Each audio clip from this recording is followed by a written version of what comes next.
Hello guys, इस video में हम डिस्कस करेंगे आरसीसी के ऑब्जेक्टिव क्वेश्चंस क्वेश्चन नंबर 181 से क्वेश्चन नंबर 190 तक।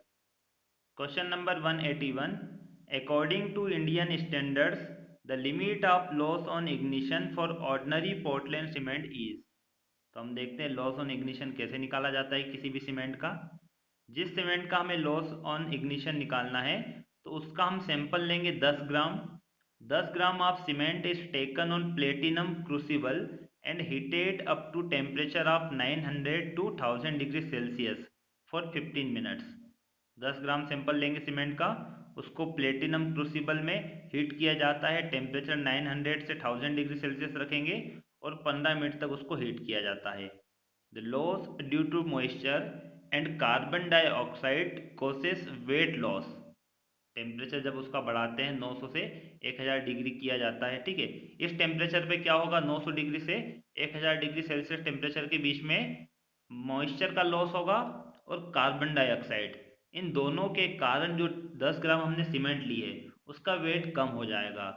Weight loss which should not be more than 5% for ordinary Portland cement OPC and 4% for high strength Portland cement। तो friends ये जो लॉस होता है ये 5% से ज़्यादा नहीं होना चाहिए ओपीसी के लिए और 4% से ज़्यादा नहीं होना चाहिए हाई स्ट्रेंथ पोर्टलैंड सीमेंट के लिए। High loss on ignition can indicate prehydration and carbonation which may be caused by improper and prolonged storage. अभी किसके कारण होता है, जो लॉस हो जाता है, हाई लॉस ऑन इग्निशन, ये कारण इसका होता है। ये इंडिकेट क्या करेगा, प्रीहाइड्रेशन, ठीक है, प्रीहाइड्रेशन और कार्बोनेशन। और ये किसके कारण होता है, जब उसका स्टोरेज लंबे समय तक किया जाता है और इम्प्रॉपर प्लेस पे, ऐसे प्लेस पे किया गया है, ठीक है, जहां पर कि प्रॉपर व्यवस्था नहीं है, तो वहां पर क्या होगा, इग्निशन लॉस हो जाएगा, उसको हम कहेंगे लॉस ऑन इग्निशन, जो कि ऑर्डिनरी पोर्टलैंड सीमेंट के लिए 5% होता है और हाई स्ट्रेंथ पोर्टलैंड सीमेंट के लिए 4% होगा। क्वेश्चन में कौन सी सीमेंट आपको पूछी गई है, ओपीसी, तो ओपीसी के लिए कितना हो जाएगा, 5%। Option C is correct. Question number 181, answer C is correct.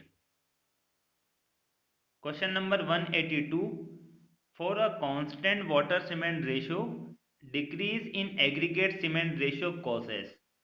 यदि एग्रीगेट सीमेंट रेशियो को डिक्रीज किया जाता है और वाटर सीमेंट रेशियो को कांस्टेंट रखा जाएगा तो इसके कारण क्या होगा, वर्केबिलिटी डिक्रीज होगी, इंक्रीज होगी, या वर्केबिलिटी में कोई चेंजेस नहीं आएगा। तो हम देखते हैं पहले वाटर सीमेंट रेशियो क्या होता है और एग्रीगेट सीमेंट रेशियो दोनों को समझते हैं। Water cement ratio is the ratio of weight of water to the weight of cement used in a concrete mix. Concrete mix में हमने जो सीमेंट यूज़ की है, ठीक है, उसका वेट और वाटर का वेट, तो यहाँ पर जो रेशियो होगा weight of water divided by weight of cement, वो रेशियो कहलाएगा वाटर सीमेंट रेशियो। इसी प्रकार एग्रीगेट सीमेंट रेशियो क्या होगा, aggregate cement ratio is the ratio of weight of aggregate to the weight of cement. Aggregate और cement के weight का जो अनुपात होगा वो कहलाएगा aggregate cement ratio. If this ratio is more, that implies aggregate are more and cement is less. And if this ratio is less, that implies weight of aggregate is less and weight of cement is more. Aggregate cement ratio यदि अधिक है, इसका मतलब उसमें aggregate की मात्रा ज़्यादा है और सीमेंट कम है। और यदि एग्रीगेट सीमेंट रेशियो कम है, इसका मतलब उसमें एग्रीगेट कम है और सीमेंट ज़्यादा है। तो आपको क्वेश्चन में क्या पूछा है, यदि वाटर सीमेंट रेशियो को कांस्टेंट रखा जाता है और एग्रीगेट सीमेंट रेशियो को हम क्या कर दे, डिक्रीज कर देंगे। यदि एग्रीगेट सीमेंट रेशियो को डिक्रीज करेंगे इसका मतलब एग्रीगेट कम होगा और सीमेंट को बढ़ाया जाएगा, तो इस केस में क्या होगा, वर्केबिलिटी बढ़ जाती है। Question number 182, option A is correct, increase in workability. यदि सीमेंट का कंटेंट बढ़ता है कॉन्क्रीट मिक्स में तो उसकी वर्केबिलिटी भी बढ़ जाती है, ठीक है, क्योंकि लुब्रिकेंट का काम करता है सीमेंट, उसमें वाटर के साथ मिक्स होके लुब्रिकेंट का काम करेगा और वर्केबिलिटी को बढ़ा देगा। Question number 182, answer A is correct. Question number 183, assertion A, workability of fresh concrete increase with time. जो फ्रेश कंक्रीट होती है उसकी वर्केबिलिटी टाइम के साथ इंक्रीज होती है और इसका रीजन आर गिवन है आपको। There is a loss of moisture in concrete with time, क्योंकि टाइम के साथ जो मॉइस्चर होता है उसमें लॉस होगा और उसके कारण वर्केबिलिटी बढ़ती है। ये आपको एसर्शन ए और रीजन दिया गया है, तो हम समझते हैं यहाँ पर कौन सा करेक्ट होगा, एसर्शन या reason. Workability of a fresh concrete decreases with time due to loss of water by evaporation, absorption and by chemical reactions। जो वर्केबिलिटी होती है फ्रेश कंक्रीट की वो टाइम के साथ डिक्रीज होते जाती है। क्यों डिक्रीज होगी? क्योंकि जो वाटर कंटेंट है कुछ उसका इवापोरेशन हो जाएगा, कुछ कंक्रीट के द्वारा एब्जॉर्ब हो जाता है और केमिकल रिएक्शन में कुछ पानी वहां पर यूज हो जाता है, तो इसके कारण वर्केबिलिटी डिक्रीज हो जाएगी टाइम के साथ। अब हम पढ़ते हैं यहाँ पर assertion A, workability of fresh concrete increase with time. तो एसर्शन ए गलत हो जाएगा, टाइम के साथ इंक्रीज नहीं होती है workability. Reason R, there is a loss of moisture in concrete with time. तो रीजन करेक्ट है लेकिन एसर्शन गलत है। A is false but R is true. Option D is correct. Question number 184, workability of concrete increases by. यदि concrete की workability को increase करना है तो किसके द्वारा किया जा सकता है? First, increasing the water content, second, increasing the temperature, third, increasing the use of flaky and elongated aggregate. तो ये तो हम पढ़ चुके हैं जो थर्ड वाला है, ठीक है। तो थर्ड वाला हमने लास्ट वीडियो में देखा था, आरसीसी का जो लास्ट पार्ट था उसमें हमने डिस्कस किया था। इलोंगेटेड और फ्लेकी पार्टिकल है तो उसके कारण वर्केबिलिटी डिक्रीज हो जाती है, और यदि राउंडेड पार्टिकल होगा, ठीक है, राउंडेड एग्रीगेट पार्टिकल होगा तो उससे वर्केबिलिटी बढ़ जाती है। तो थर्ड तो गलत हो जाएगा, इसके कारण वर्केबिलिटी डिक्रीज होती है, इंक्रीज नहीं होगी। यदि टेम्परेचर बढ़ाया जाता है तो टेम्परेचर बढ़ाने से भी क्या होगा? मॉइस्चर का लॉस होगा और वर्केबिलिटी डिक्रीज होगी। फर्स्ट है इंक्रीजिंग द वाटर कंटेंट, यदि वाटर कंटेंट बढ़ाएंगे तो वर्केबिलिटी इंक्रीज हो जाती है। पहले वाला स्टेटमेंट करेक्ट होगा, only first is correct. Option A is correct. Question number 184, option A is correct. इसको हम यहाँ पर भी डिस्कस कर लेते हैं। वाटर सीमेंट रेशियो और water content of concrete, generally a water cement ratio of 0.45 to 0.6 is used for good workable concrete without the use of any admixture। यदि हम किसी एडमिक्सचर का यूज नहीं करते हैं तो वाटर सीमेंट रेशियो को 0.45 से 0.6 रखा जाता है जिससे कि कंक्रीट वर्केबल हो सके। यदि ज़्यादा वाटर सीमेंट रेशियो होगा तो क्या होगा? Higher the water cement ratio, higher will be the water content per volume of concrete and concrete will be more workable। यदि वाटर सीमेंट रेशियो ज़्यादा होगा तो वाटर सीमेंट रेशियो का मतलब क्या होता है? Wait of water divided by weight of cement. यदि वेट ऑफ वाटर ज़्यादा होगा एक यूनिट वॉल्यूम में, ठीक है, वॉल्यूम आपको कांस्टेंट दिया गया है लेकिन उसमें वाटर का कंटेंट ज़्यादा है तो उसकी वर्केबिलिटी भी ज़्यादा होगी, ठीक है। तो पहले वाला करेक्ट हो जाएगा, इंक्रीजिंग द वाटर कंटेंट। यदि वाटर कंटेंट ज़्यादा होगा तो कॉन्क्रीट की वर्केबिलिटी भी ज़्यादा होगी। शेप ऑफ एग्रीगेट, ये हम डिस्कस कर चुके हैं, यहाँ पर एक रिवीजन कर लेते हैं इसका जल्दी से। The shape of aggregate affected the workability of concrete. Rounded aggregate will be easy to mix than elongated, angular and flaky aggregates due to less frictional resistance। यहाँ पर ऑप्शन हमारा कौन सा हो जाएगा? A is correct. Question number 184, option A is correct. Question number 185, which of the following workability test is most suitable for concrete of very low workability। यदि concrete की workability very low workability है तो कौन से test का हम use करेंगे? ठीक है, तो यहाँ से एक क्वेश्चन तो ये बन जाएगा आपका कि वर्केबिलिटी के लिए कौन कौन से टेस्ट किए जाते हैं। Slump test, compacting factor test और वीबी टेस्ट, ये तीनों टेस्ट किए जाते हैं। कंक्रीट की यदि वर्केबिलिटी निकालना है तो तीनों टेस्ट का यूज किया जाता है। यहाँ पर वीबी टेस्ट हम समझ लेते क्या होता है। VB test, VB test is a good laboratory test suitable for steep concrete mix having low and very low workability. यदि कॉन्क्रीट स्टीप कॉन्क्रीट है, ठीक है, और उसकी वर्केबिलिटी लो वर्केबिलिटी हो या वेरी लो वर्केबिलिटी हो तो हम किस टेस्ट का यूज करते हैं? वीबी टेस्ट। अभी कैसे किया जाता है, यहाँ पर आप देख सकते हो अपरेटस ये दिया गया है, ठीक है। अब हम देखते हैं कैसे करते हैं, इसमें प्रोसीजर देख लेते हैं।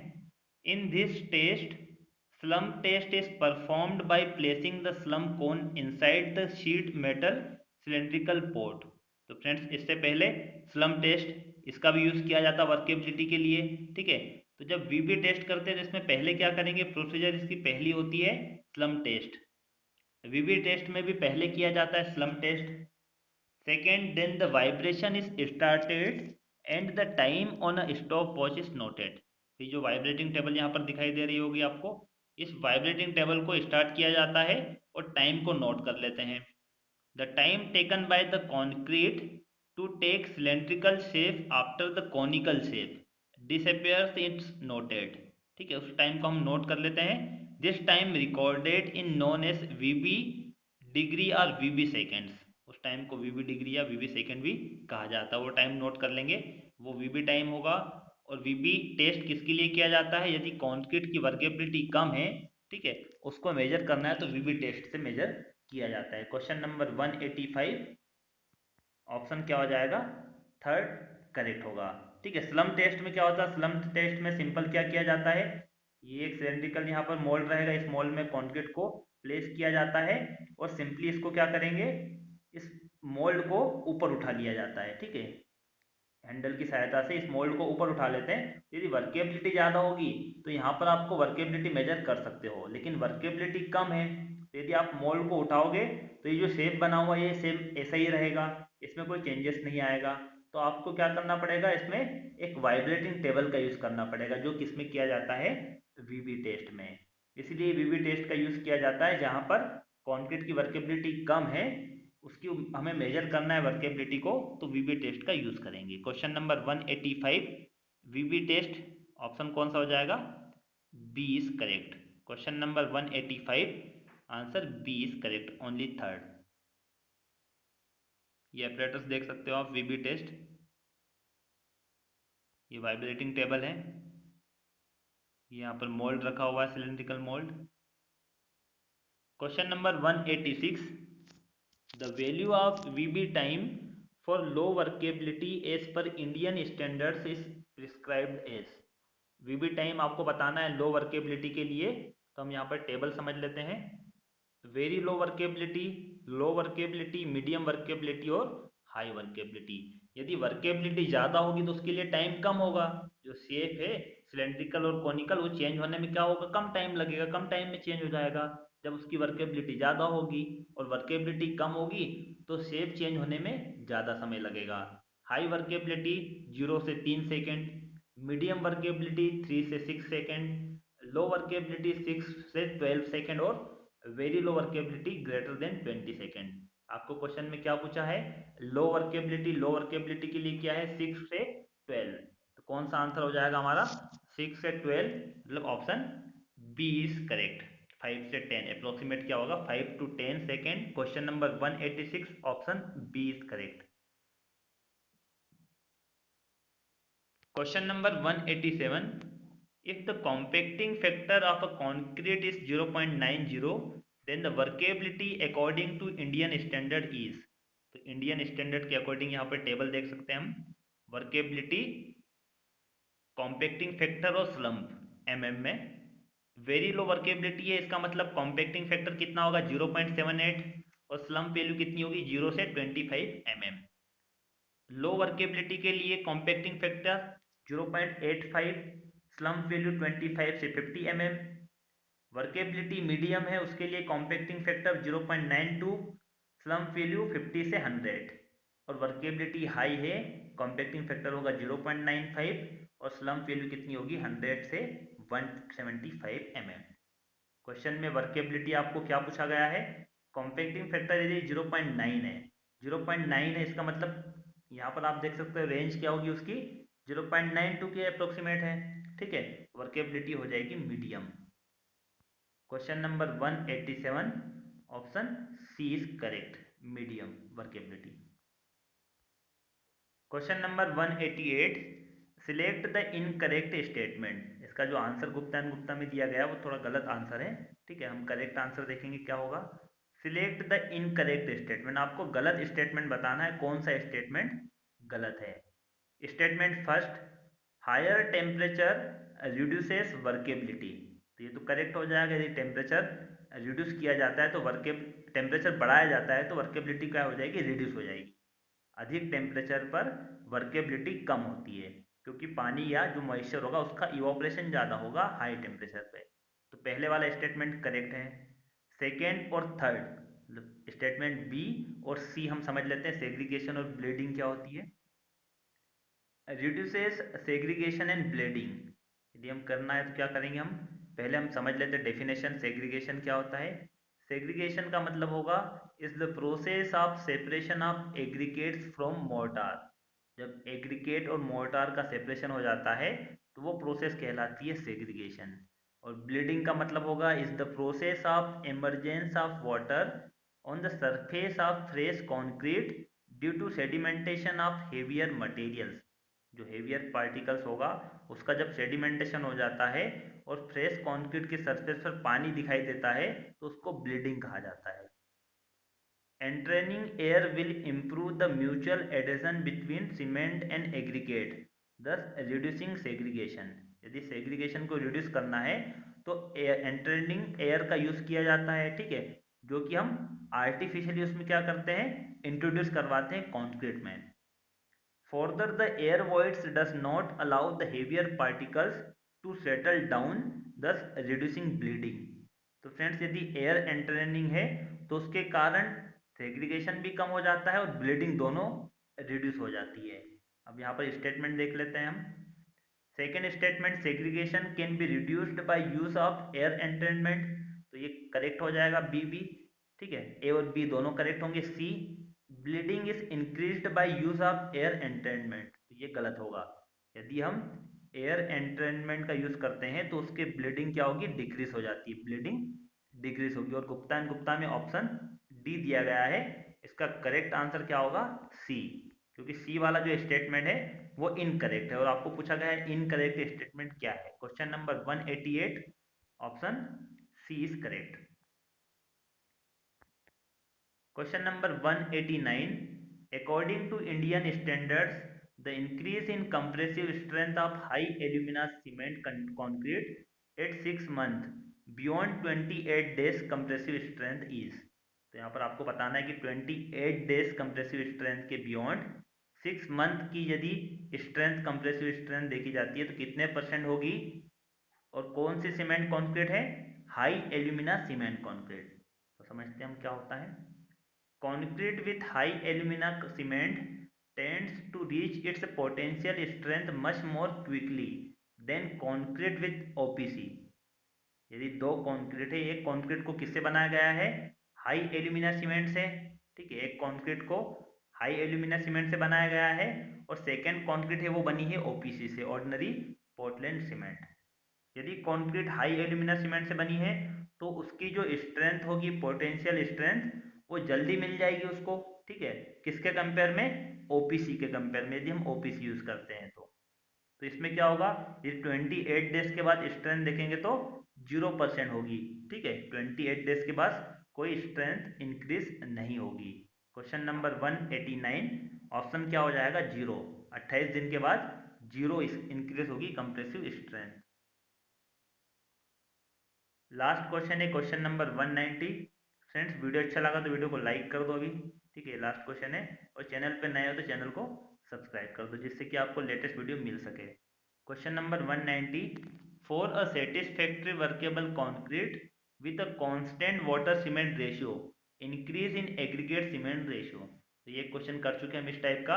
उसमें आपको क्या पूछा गया था, वर्केबिलिटी के बारे में।